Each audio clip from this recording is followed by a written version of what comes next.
Item ಯಾವುದೇ ಇರಲಿ try ಮಾಡಿ ಆಚಿ ಚಿಕನ್ ಮಸಾಲಾ.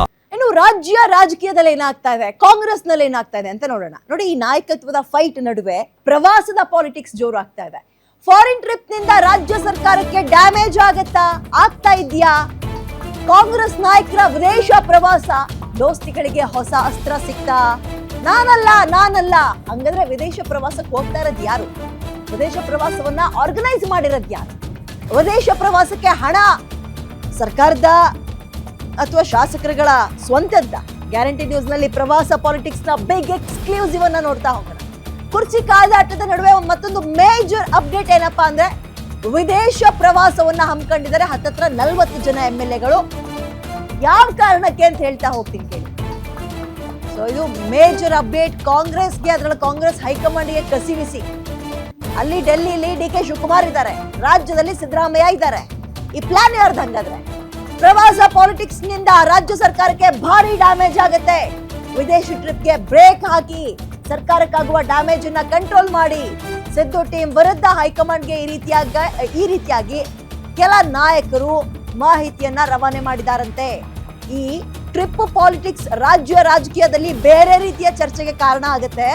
ಹಿಂಗಂತ ಸರ್ಕಾರದ ವಿರುದ್ಧ JDS ಮತ್ತು BJPಗೆ ದೊಡ್ಡ ಅಸ್ತ್ರ ಸಿಗುತ್ತೆ. ಕೂಡಲೇ ಹೈಕಮಾಂಡ್ ಮಧ್ಯಪ್ರವೇಶ ಮಾಡಿ ಈ ಪ್ರವಾಸದ ಪಾಲಿಟಿಕ್ಸ್ಗೆ ಬ್ರೇಕ್ ಹಾಕಬೇಕು, ಇಲ್ಲ ಅಂದ್ರೆ ಬಜೆಟ್ ಅಧಿವೇಶನದಲ್ಲಿ ಭಾರಿ ಬೆಲೆಯನ್ನ ತರಬೇಕಾಗುತ್ತೆ. ಕೂಡಲೇ ಮಧ್ಯಪ್ರವೇಶ ಮಾಡಬೇಕು ಅಂತ ರಾಜ್ಯ ಕಾಂಗ್ರೆಸ್ ಉಸ್ತುವಾರಿ ಸುರ್ಜೇವಾಲಾ ಅವರಿಗೆ ಮನವಿ ಮಾಡಿದಾರಂತೆ. ಅಂಡ್ ಸುರ್ಜೇವಾಲಾ ಅವರು ಕೂಡ ಇದನ್ನ ಗಟ್ಟಿ ಧ್ವನಿಯಲ್ಲೇ ವಿರೋಧ ಮಾಡ್ತಾ ಇದ್ದಾರೆ.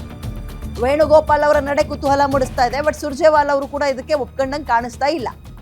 ಈಗ ಹೋಗ್ತಾ ಇರೋದು ಎಷ್ಟು ಜನ ಅಂಡ್ ಯಾರ್ಯಾರು?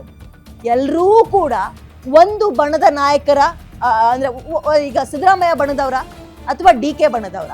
ಉದ್ದೇಶ ಏನು? ಹಣ ಯಾರದ್ದು? ಇದನ್ನ BJP ಮತ್ತು JDS ಹೆಂಗೆ ಎನ್ಕ್ಯಾಶ್ ಮಾಡ್ಕೊಳ್ಳುತ್ತೆ? ಕಾಂಗ್ರೆಸ್ ಹೈಕಮಾಂಡ್ ಈಗಲೂ ಕೂಡ ಮಧ್ಯಪ್ರವೇಶ ಮಾಡಲಿಲ್ಲ ಅಂದ್ರೆ ಇನ್ಯಾವ ರೀತಿಯ ಅನಾಹುತಗಳಾಗಬಹುದು? ಈ ಫಾರಿನ್ ಟ್ರಿಪ್ ಯಾವ ರೀತಿಯ ಮೆಸೇಜ್ ಪಾಸ್ ಮಾಡುತ್ತೆ? ಇನ್ ಕೇಸ್ ಇವರೆಲ್ಲರೂ ಕೂಡ ಸಿದ್ದರಾಮಯ್ಯ ಬಣದವರು ಅಂತ ಅನ್ಕೊಳ್ಳೋಣ, DK ಶಿವಕುಮಾರ್ ಬಣದವ್ರು ಸುಮ್ಮನಿರ್ತಾರಾ? ಅವ್ರು ಇನ್ನೊಂದು ಪ್ಲಾನ್ ಮಾಡ್ಬೋದು.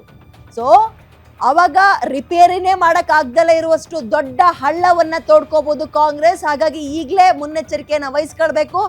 ಈಗಲೇ ನೀವು ಮಧ್ಯಸ್ಥಿಕೆಯನ್ನು ವಹಿಸ್ಕೊಂಡು ಇದೆಲ್ಲವನ್ನ ಸಾಲ್ವ್ ಮಾಡಿ ಅಂತ ಸುರ್ಜೇವಾಲಾ ಅವರಿಗೆ ಕೆಲ ನಾಯಕರು ಮನವಿ ಮಾಡ್ತಾ ಇದ್ದಾರೆ.